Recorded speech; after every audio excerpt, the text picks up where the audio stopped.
আজকে 7ই ডিসেম্বর 2025। আজকের দিনেই ঠাকুরদা আমাদের ছেড়ে চলে গেছিলেন।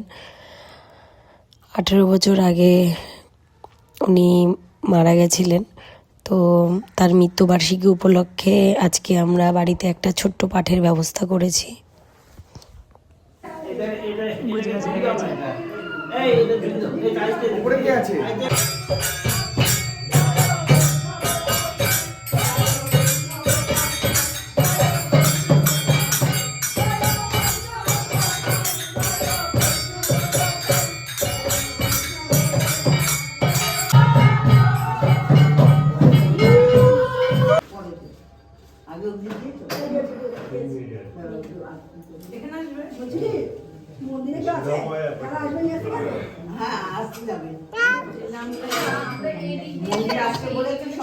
চলো যাবো।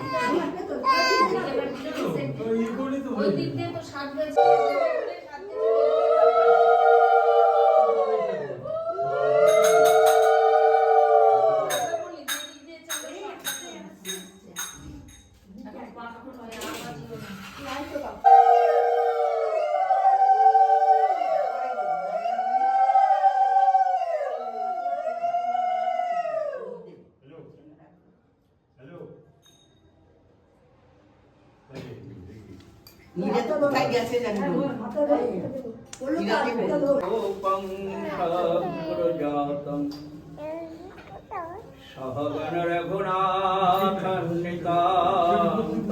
সজীবং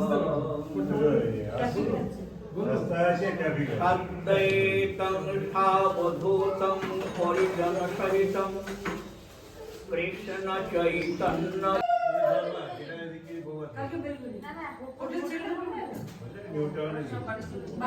যেটা ধর্ম।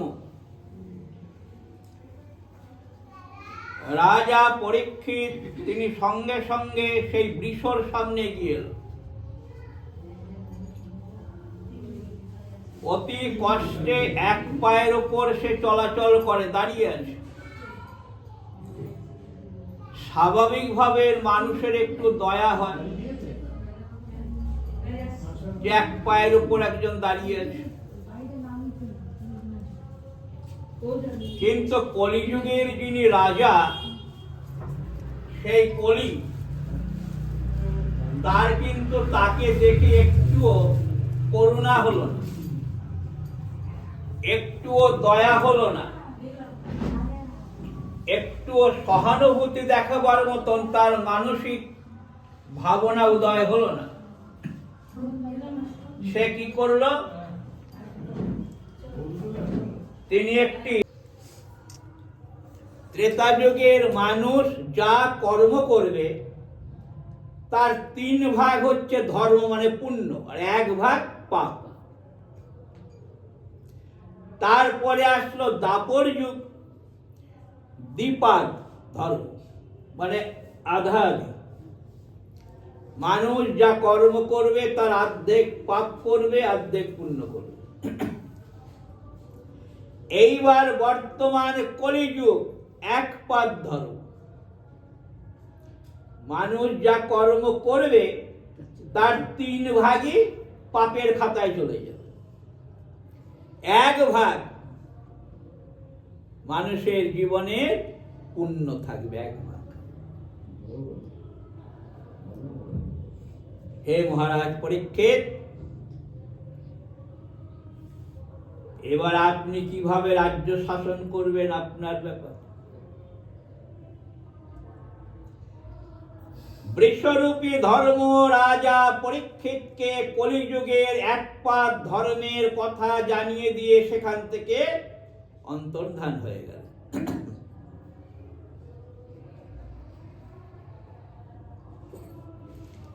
রাজা পরীক্ষিত চিন্তা করছেন যে মানুষ ঘুম থেকে উঠে রাত্রে শুতে যাওয়া পর্যন্ত যত কাজ করবে একদিনে, তার 3 ভাগ চলে যাবে পাপের খাতায়, আর 1 ভাগ কত প্রজাদের জয়ধ্বনি পুরস্কার পেয়েছি, আমি আর এসব চাই না।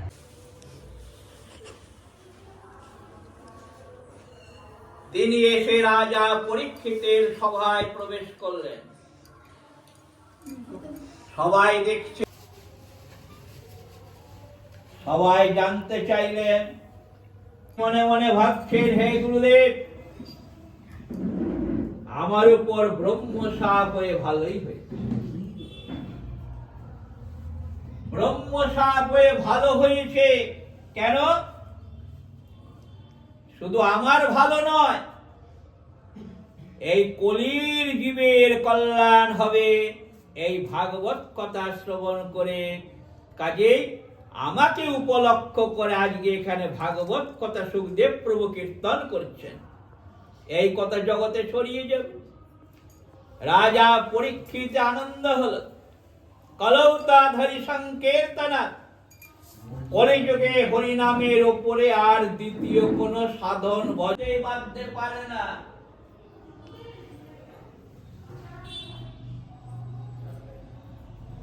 করছে এখন এই বয়সে 3-4 মাসে ভজন করে কি ওই কৃষ্ণ আমার প্রতি হওয়া আসতে পারে না? আগে গিয়ে তেমনি আমাদের মধ্যে কে বলতে পারে আমরা কতটা পথে গিয়েছি? যে শ্রীধরের উপর প্রভুর কৃপা,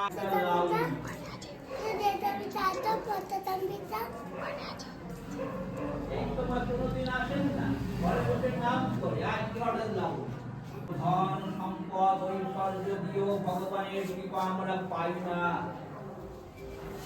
অথচ মহাপ্রভু সেই সামান্য পোর মোচা লাউ কেড়ে গেলেন। কেন?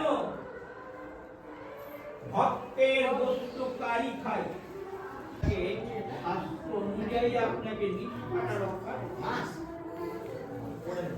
এগুলো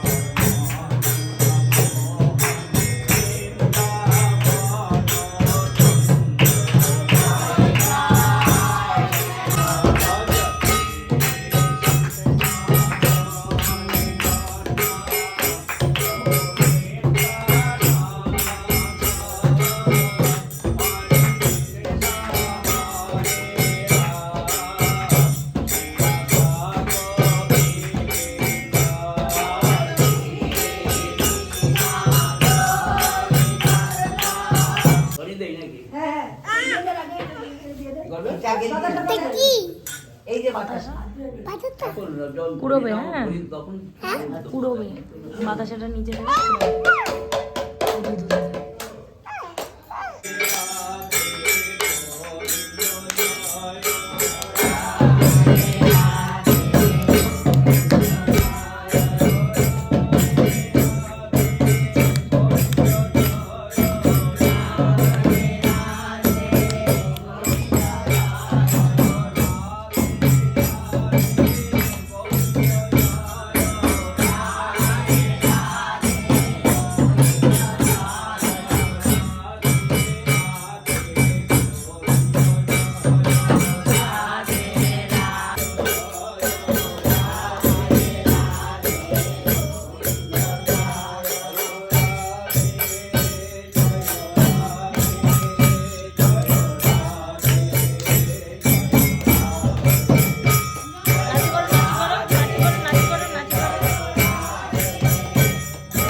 খাচ্ছ? বাতাসা, বাতাসা, লুটের বাতাসা।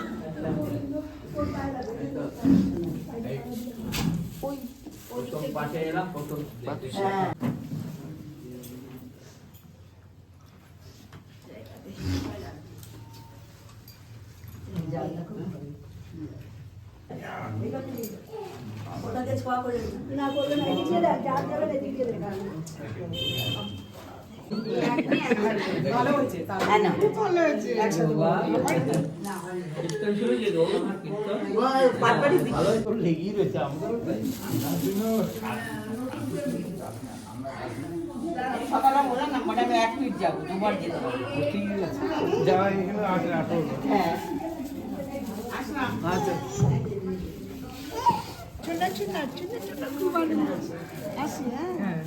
হ্যাঁ হ্যাঁ